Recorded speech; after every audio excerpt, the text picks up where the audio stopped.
We're joined now by Andy Raichle, a nationally recognized coastal infrastructure specialist with expertise in engineering and a broad range of waterfront development and maritime projects. He's the Vice President of Matrix New World Engineering. Andy, thanks for joining us. Thanks, Bert. Great to be here. So you have been doing this for decades, and you're very well versed in what you do, so I think a lot of people are interested to see what's going on across our area and learn a little bit more about that. I guess first off, if you could just explain what you do and a little bit about Matrix first. Matrix is a engineering company, environmental and engineering. We're based here in Florham Park, New Jersey, and then have offices throughout the country. We focus on coastal and urban environments, and we've done a lot of work related to weather-related disasters, both here in New Jersey with Sandy and then working throughout the country in the Gulf states and Puerto Rico. Speaking of Sandy, the 6th-year anniversary of that storm has come and gone, and we know that the shore was battered by that storm. You've spent a lot of time down there doing work. I'm wondering what you guys are currently working on down there. I live at the shore. Went through Sandy myself down there, and you saw, those were the most devastating pictures you saw related to the storm. We're at the shore, the roller coaster going in the water, the homes destroyed. But the good news is that we're principally recovered from the storm at the shore. The heavy work's been done. Most people are back in their houses. Beaches are generally back to what they looked like post-storm, and the summer economy has certainly recovered. I mean, the work you're seeing right now that's left is the U.S. Army Corps of Engineers in the state are building beach fills and dunes. That project is still going on. And then some residents are still rebuilding their homes. In particular, you see folks that had smaller homes that were putting the financing together, and then some developers are building affordable housing as well as other housing in areas that were damaged. When people think of the shore, they think about going to the beach and having a good time there. With a storm like Sandy, what does that mean for beach erosion and just how much devastation a beach can suffer from Sandy or a storm like Sandy? Well, certainly in the storm itself, the beach is overwhelmed by the storm surge, so it's completely underwater, and waves have the opportunity to travel up and over the dunes, which is where you see most of the damage. And then they flood the bays, and you see the back bays flooded as well. Fortunately, beaches generally recover relatively quickly. So like you saw after Sandy, there was a recreational beach in the next summer. The more difficult part of the recovery is what's behind the beach and behind the dunes, and those are the streets and roads and houses and where people live. A lot of times when people think of Superstorm Sandy, they think of just the shore, but actually New York City, Hoboken, the Meadowlands, there was a lot of damage in the northern part of New Jersey, the metro area in general. You guys have been instrumental in helping to fortify this area, and I'm wondering if you could talk a little bit about some of the work you've done, especially you've been quite busy in Hoboken. Well, absolutely. Although it's not as dramatic, major damages happened in the urban areas. And so that was a different kind of damage. It's not the waves hitting the buildings and you see the splintered pieces of debris all around. It was things like train stations get flooded and high-rise apartments get flooded and Wall Street shuts down for 3 weeks. These are big, major economic impacts as well as disruption to tens of millions of people.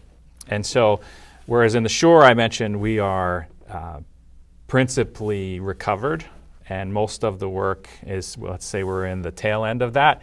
In the urban areas, we're really coming into the bulk of the work, and that is not so much related to recovery efforts, but more long-term resiliency and planning for flooding so that those types of impacts don't happen again. So you see things like in Hoboken, with federal funding, the state of New Jersey is planning, in the latter stages of planning for building a flood protection for Hoboken and portions of Weehawken and Jersey City. Similarly, you have a project called, funded by federal government, implemented by the state, called the New Meadowlands, and it is similarly going to protect large areas of housing and businesses. And then perhaps most dramatically, Lower Manhattan, there's a project called the Big U, which proposes to protect Lower Manhattan from storm surge. And what's interesting there is it's not just to protect against another Sandy, it's to protect against another Sandy 50, 60 years from now. So we take into account things like climate change as well as projected sea level rise. Because if you're going to spend all that money to protect the area, you don't want to take the chance that the sea level is going to rise by 2, 3, 4 feet, which are some of the projections that we see. And so those sort of things get built into the design and built into the funding. Is it difficult to plan that far ahead? I mean, I'm sure there's a lot of calculations you have to do because, I think people would think in the short term, this will help protect us for the next 5 years, but you're going decades down the line. Is that a tough task? Oh, that's the real challenge is to, so there's a couple things about that make that challenging. One is the engineering, right, is that if I have to make it bigger and stronger to protect against something that might happen in the future, that introduces engineering challenges, but perhaps more important is it introduces funding challenges because if things get bigger and higher, they become more expensive. And so as with any sort of project, you're asking the funding people to pay for something that you're not sure is going to happen, but you think it would be a good idea to prepare for it. And we all experience that in our own lives, right? Is that it's tough money to spend now on something that you're not sure is going to happen in the future.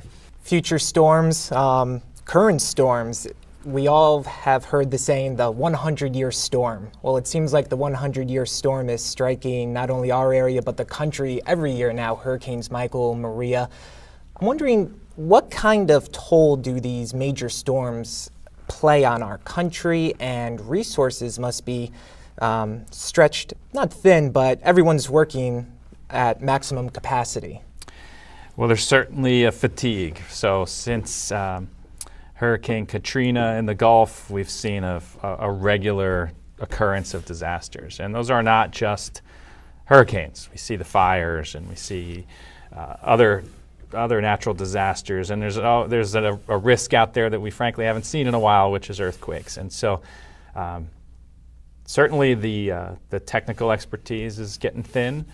You may have heard we suffer from a technical engineering education crisis in this country where we need more and more people educated for those things.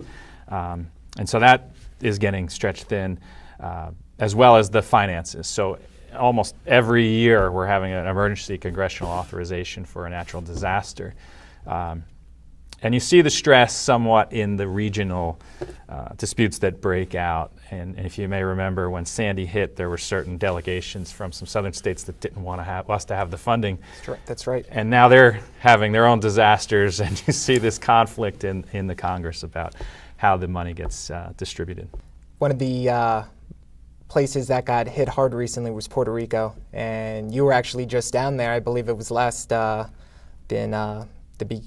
middle of November.